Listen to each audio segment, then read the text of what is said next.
बिस्मिल्लाहिर्रहमानिर्रहीम। अस्सलाम वालेकुम नाज़रीन, आप यूट्यूब चैनल देख रहे हैं। मैं इमरान खान हूँ। इस वक्त जब मैं ये वीडियो रिकॉर्ड कर रहा हूँ तो मगरिब की अभी नमाज नहीं हुई और अभी दिन की रोशनी बाकी है।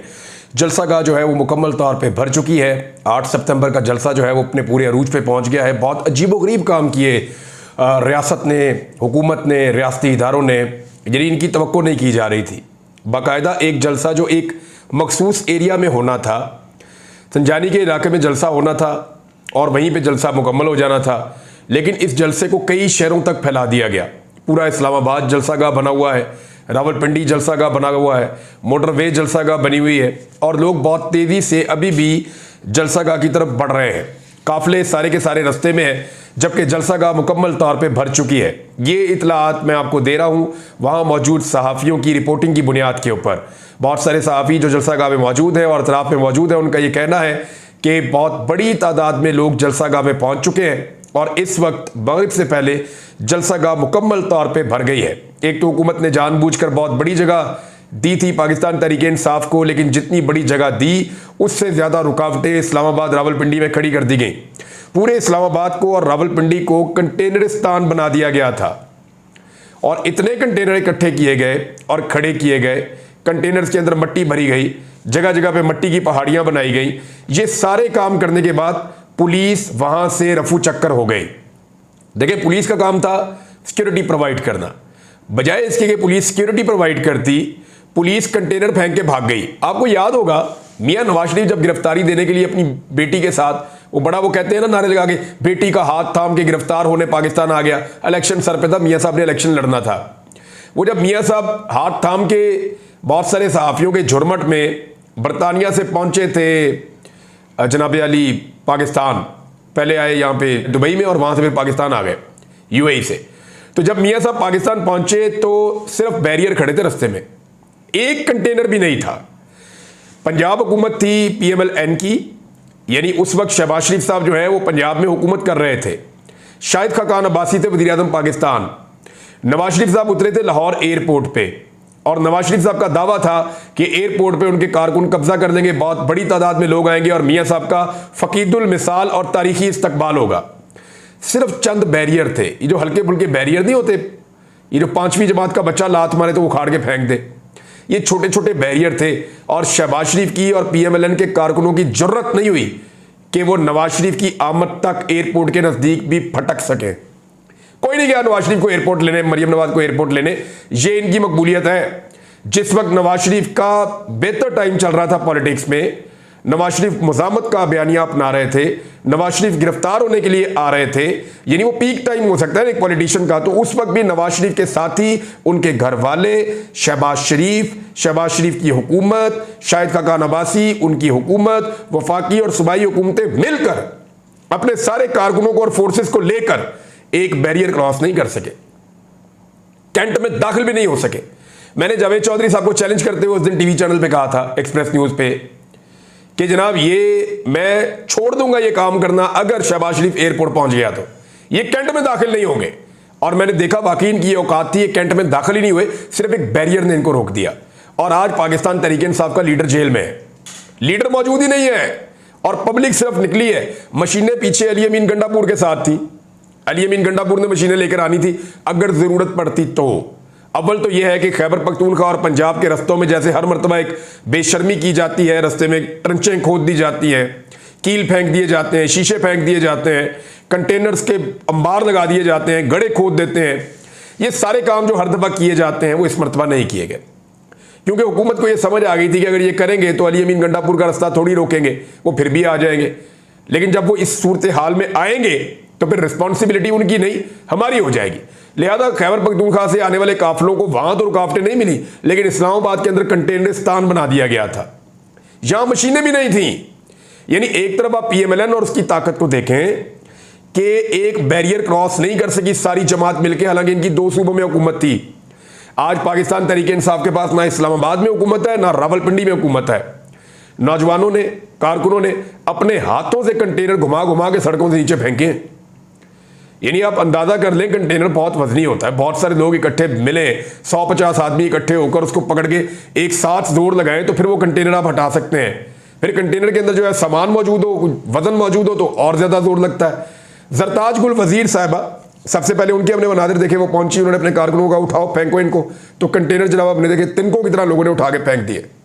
और पुलिस की हरकत चेक करें कि बजाय इसके जो सिक्योरिटी दे जलसे वालों को, बजाय इसके कि पुलिस सिक्योरिटी दे वहां मौजूद लोगों को जो आ रहे हैं, पुलिस वहां पे कंटेनर फेंक कर भाग गई, बेयारो मददगार छोड़ दिया इस्लामाबाद और रावलपिंडी के शहरियों को कि जनाब हम जा रहे हैं अपने दफ्तरों में, हमें सिर्फ कंटेनर लगाने का कहा गया था, कंटेनर हमने लगा दिया, अब हम भाग रहे हैं।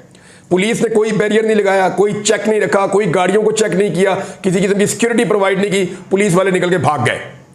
और ऐसा लगता है कि इस्लामाबाद को बेयारो मददगार छोड़ दिया, कंटेनर्स थे और पाकिस्तान तहरीक इंसाफ के वर्कर्स थे, तो वर्कर्स ने फिर कंटेनर उठा के फेंकना शुरू कर दिए साइडों पे।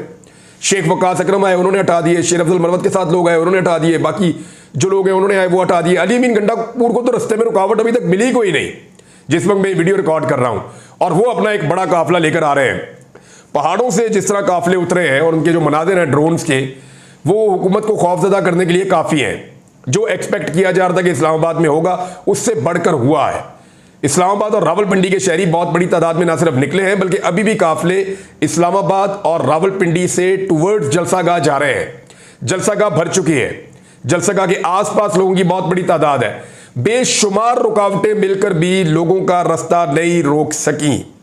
ऐसा लगता है कि पाकिस्तान में कभी दफा 144 लगाते हैं ना, तो आज पाकिस्तान तहरीक इंसाफ वालों ने कहा और साबित भी किया कि दफा 804 लगी हुई है पाकिस्तान में, क्योंकि कैदी नंबर 804 ने बुलाया है। तो जब कैदी नंबर 804 ने बुलाया है तो पाकिस्तान में दफा 804 लगी है, और लोगों ने बगैर मशीनों के कंटेनर उठा के साइड पर कर दिए हैं। इलेक्ट्रॉनिक मीडिया और सरकारी मीडिया वो वही रिपोर्ट कर रहा है जी 10 बंदे जलसागाह के अंदर है तो 5 बंदे जलसागाह के बाहर, 6 बंदे रास्ते में है तो 3 इधर से आ रहे हैं, तो टोटल रात को वो 80-90 बंदा रिपोर्ट कर देंगे। यानी इसी किस्म की उनकी खबरें होती हैं, ऐसी वो खबरें दे रहे हैं, उन्हें तो वो दिखाई भी नहीं देता। ये तो वही लोग हैं ना जो कहते थे पाकिस्तान तहरीक इंसाफ इलेक्शन में 20 सीटें जीत गई तो हम काम करना छोड़ देंगे। ये वो लोग हैं जो कहते थे कि सारे के सारे पाकिस्तान तहरीक इंसाफ के बंदे छोड़ के दूसरी जमातों में चले जाएंगे आजाद जीतने के बाद, लेकिन नहीं हुआ। तो ये हर दफा बेचारे झूठे साबित होते हैं। आज भी आप इनकी बातों में कान ना धरें, ये आज भी बेचारे झूठ बोल रहे हैं अपने मफाद के लिए और इमरान खान साहब के बुग़्ज़ में, और इसके अलावा कोई और बात नहीं है। जलसे को किसी किस्म की सिक्योरिटी फराहम नहीं की गई, लेकिन इलेक्ट्रॉनिक मीडिया ने बेशक 2 नंबरी की हो, बेशक पीटीवी ने जो है वो उसी तरह की खबरें चलाई हो जैसा वो मशहूर है चलाने के लिए। हुकूमत दबाव डालती है, उसके ऊपर वजीर भी ऐसा अजीबोगरीब है, तो उन्होंने वही काम करना है जो काम वो पहले करते रहे हैं। लेकिन सोशल मीडिया ने सारे पोल खोल कर रख दिए हैं, एक एक मंजर फिल्माया गया। अब आप अजीबोगरीब चीज देखें कि शहरियों की सहूलत के लिए उन्होंने कहा था कि जो इस्लामाबाद के और रावलपिंडी के शहरी हैं उनकी सहूलत के लिए हम ये कोशिश करेंगे कि जलसागाह को एक खास रास्ता दे दें, वहां से लोग जाएं। लेकिन हुआ क्या, इन्होंने पूरे शहर को कंटेनर रख के बंद कर दिया। यानी शहर खुला रखे इसलिए बाहर से रास्ता दिया, लेकिन शहर को खुद बंद कर दिया। अंदाजा कीजिए आप इनकी बेवकूफ़ी का। वहां पे एम्बुलेंसें फंस गई, आम शहरी फंस गए, किसी को इमरजेंसी है तो वो फंस गया। दोनों शहरों के बीच में चलने वाली जो मेट्रो सर्विस है, बस सर्विस, उसको खुद ही बंद कर दिया कि जनाब इसके अंदर बैठ के कहीं पाकिस्तान तहरीक इंसाफ के कारकुन इस्लामाबाद ना पहुंच जाएं।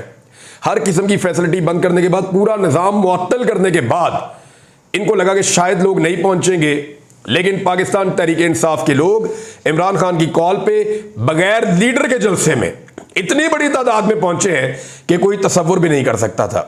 खैबर पख्तूनख्वा से आने वाले लोगों को पंडाल में बहुत कम जगह मिलेगी, क्योंकि रावलपिंडी और इस्लामाबाद ने और पंजाब से आने वाले लोगों ने पहले ही पंडाल के अंदर जगह बना ली है और बहुत बड़ी तादाद में वो लोग वहां पे मौजूद हैं। हुकूमती वज़रा जो बयानात दे रहे हैं उनसे बुखलाहट नजर आ रही है। वो जो बहुत मशहूर है ना चंद खवातीन, जिनको बहुत नेगेटिव बातें बोलने के लिए रखा गया है और बहुत ही अजीब किस्म की वो ज़बान इस्तेमाल करती हैं। जेब नहीं देती खवातीन को ऐसी ज़बान, लेकिन वो इस्तेमाल करती हैं जजेस के ख़ानदानों के बारे में, बाकी लोगों के बारे में। लेकिन उनके चेहरे की बुखलाहट और हवाइयाँ जो उड़ी हुई थी, उनको देखकर अंदाज़ा हो रहा था कि हुकूमत के हाथ से गेम निकल रहा है।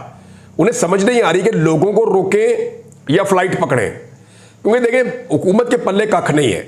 अगर ज़रा सी भी तहरीक पाकिस्तान में चली और थोड़े से भी हालात इस हुकूमत के खिलाफ हुए तो ये फ्लाइटें पकड़ के पाकिस्तान से भाग जाएंगे, क्योंकि इन्होंने आसपास के मुल्कों में हुक्मरानों की जो हालत होती हुई देखी है, ये उस तरह के हालात से दो चार नहीं होना चाहते। नवाज शरीफ साहब किसी भी वक्त पाकिस्तान छोड़कर जा सकते हैं और उनके साथी भी किसी भी वक्त पाकिस्तान को छोड़कर जा सकते हैं, अगर ये तहरीक का मोमेंटम जो आज बनने जा रहा है, क्योंकि इसको एक नेक्स्ट राउंड के तौर पे देखा जा रहा है, 8 सितंबर के बाद पाकिस्तान तहरीक-ए-इंसाफ ने दरवाज़ा खोला है पंजाब की तरफ, इस्लामाबाद की तरफ। तो अब एक नया राउंड शुरू होगा, लोगों का कॉन्फिडेंस जो है उसमें इजाफा हो जाएगा। और नवाज शरीफ ने दावा किया था, हुआ ये था ना, देखें जो मेन चीज़ हुई थी वो ये हुई थी कि नवाज शरीफ ने एक दावा किया हुआ था कि जब मैं पाकिस्तान आऊँगा तो मैं मकबूलियत छीन लूँगा, फिर इमरान खान मकबूल नहीं होगा, पाकिस्तान में सिर्फ मेरा नाम होगा, जब मैं पाकिस्तान में आऊँगा तो सारी सीटें मैं जीत जाऊँगा, मैं 2/3 अक्सरियत लेकर हुकूमत बनाऊँगा, आप बेफिक्र हो जाएं। लंदन प्लान मुकम्मल हो गया। मियाँ साहब ने बड़े दावे, बड़े वादे किए थे, इन्होंने बड़ी बड़के मारी थी, लेकिन जब मियाँ साहब वापस आए तो मियाँ साहब की हालत ये है मकबूलियत की कि वो पब्लिक में ही नहीं आ सकते। जब से आए हैं छुप कर बैठे हुए, कभी मरी में जाके छुप जाते हैं, कभी रावण में जाके छुप जाते हैं, कभी कहीं और। मियाँ साहब तो अपनी वीडियो नहीं बनने देते। और अगर कहीं मकबूलियत का छोटा मोटा कोई ड्रामा करना हो तो अपने कारकुनों को इकट्ठा करते हैं, उनके जरिए से एक उधर से भागा आ रहा है सर पे हाथ रख के, एक उधर से नारे लगाता हुआ आ रहा है, मियाँ साहब पहली दफ़ा आपको देखा है। फिर उनकी वीडियोज भी निकल आती हैं कि पहले भी वो मियाँ साहब के आले वाले ही होते थे। तो मियाँ साहब बड़ी मुश्किल में, जो दावे और वो वादे करके आए थे वो झूठे साबित हो गए। अब मियाँ साहब गिला भी नहीं कर सकते एस्टेब्लिशमेंट से। मियाँ साहब उनको लाने वालों को भी नहीं कह सकते कि जनाब ये मेरे साथ क्या हो गया, ये मेरे साथ क्या हो गया, ये क्यों हो गया। मियाँ साहब कह ही नहीं सकते। मियाँ साहब ने खुद बहुत बड़े बड़े दावे, बहुत बड़े बड़े वादे किए थे। शहबाज गिल साहब ने और कुछ पाकिस्तान तहरीक-ए-इंसाफ के दोस्तों ने बताया, उन्होंने कहा जी वहाँ जेब कतरे छोड़े गए जानबूझकर, ताकि लोगों का नुकसान हो और लोग डिस्करेज हो गए आइंदा हमने जलसागाह में नहीं जाना। और उसके अलावा जो जनरेटर और साउंड सिस्टम की तारें हैं उनका खास ख्याल रखा जाए कि उन्हें बंद किया जा सकता है और उन्हें नुकसान किया जा सकता है। नाज़रीन, जो अभी तक मनाज़िर हम देख रहे हैं उसमें ख़वातीन और बच्चे भी बहुत बड़ी तादाद में जलसागाह में शामिल हैं। और इमरान खान ने एक बार फिर साबित कर दिया है कि मकबूलियत उनकी सबसे ज़्यादा है पाकिस्तान में तमाम पॉलिटिकल पार्टीज़ के मुकाबले में। अभी एक डाटा भी है, वो भी आपके साथ शेयर करता हूँ, आपको समझ आ जाएगी। लेकिन कोई कुछ भी कहता रहे, बेचारे को टाउट्स हैं, वो नारे लगाएंगे, जोर लगाएंगे, फेफड़े फाड़ेंगे, कुछ नहीं हुआ, बंदे नहीं आए। लेकिन हमने देखा पूरा पाकिस्तान मुतहरिक हुआ। हमने देखा कि पंजाब निकला, हमने देखा इस्लामाबाद निकला, हमने देखा खैबर पख्तूनख्वा निकला, हमने देखा रावलपिंडी डिवीजन पूरा का पूरा बाहर आया। लोग निकले, लोगों ने जलसागाह में पहुंचने की कोशिश की, बहुत सारे लोग पहुंच गए, बहुत सारे नहीं भी पहुंचे होंगे, लेकिन जलसागाह जो है वो खचाखच भर गई। किसी पॉलिटिकल पार्टी को इससे बड़ा और इससे अच्छा शो नहीं मिल सकता जो शो पाकिस्तान तहरीक-ए-इंसाफ को मुहैया कर दिया मौजूदा नालायक हुकूमत ने। अब इनकी मकबूलियत का आप अंदाजा यहां से लगा लें कि अशर बाजवा साहब हैं, ये बड़े ज़बरदस्त एनालिसिस करते हैं चीज़ों का और डाटा कलेक्शन इनकी बड़ी कमाल है और डाटा की बुनियाद के ऊपर ये अपनी रिसर्च शाया करते रहते हैं अक्सर। तो अशर बाजवा साहब की एक रिसर्च है, वो मैं आपको बता देता हूँ। वो जनवरी 2024 से लेकर अगस्त 2024 तक की है, यानी इस साल के पहले 8 महीने की उन्होंने एक रिसर्च दी है कि इमरान खान की मकबूलियत और बाकी जमातों की मकबूलियत या लीडर्स की मकबूलियत में क्या फ़र्क है। और ये फैक्ट्स के ऊपर है, चैलेंज है, कोई इसको गलत साबित करना चाहता है तो डाटा ले आए। ये अब तक की सबसे बड़ी पॉलिटिकल व्यूअरशिप की तहकीक है जो उन्होंने की है। ये बता रही है कि जितने भी मेन स्ट्रीम चैनल्स हैं, जो मेन चैनल्स हैं पाकिस्तान के, उन्होंने 5 लाख वीडियोस अपलोड की हैं सोशल मीडिया पे। 8 महीनों में 5 लाख वीडियोस अपलोड की गई सोशल मीडिया पे मेन स्ट्रीम चैनल्स के जरिए से। अब इसमें रिजल्ट क्या है? लीडर्स की कैटेगरी पहले आ जाती है। वहां पे इमरान खान के व्यूज हैं 708 मिलियन व्यूज हैं। इमरान खान के कितने व्यूज हैं? 708 मिलियन व्यूज।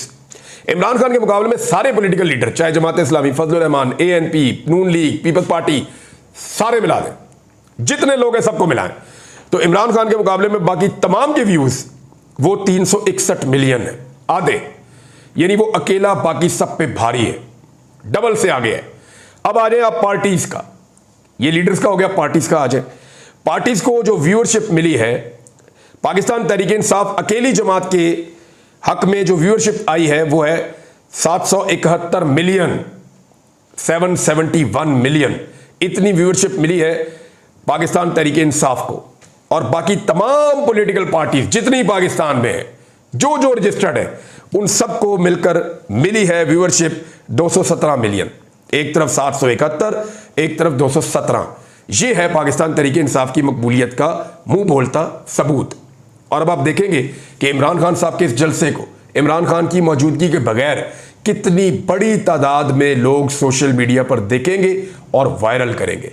अब तक जो मनाज़िर हम देख रहे हैं उनके मुताबिक तो रिकॉर्ड तोड़ जलसा इस्लामाबाद में होने जा रहा है। और याद रखिएगा, ये जलसा लीडर के बगैर है। जब लीडर बाहर आया तो क्या होगा वो आपको तब पता चलेगा, क्योंकि अभी उसको कोई इमेजिन भी नहीं करना चाहता। इनकी कांपें टांग जाती हैं। मैं आपको बताऊंगा जब तकारीर होगी पाकिस्तान तहरीक इंसाफ की, क्योंकि आज बड़े अहम ऐलानात होने हैं तहरीक इंसाफ के इस जलसे में, इमरान खान साहब के हवाले से भी।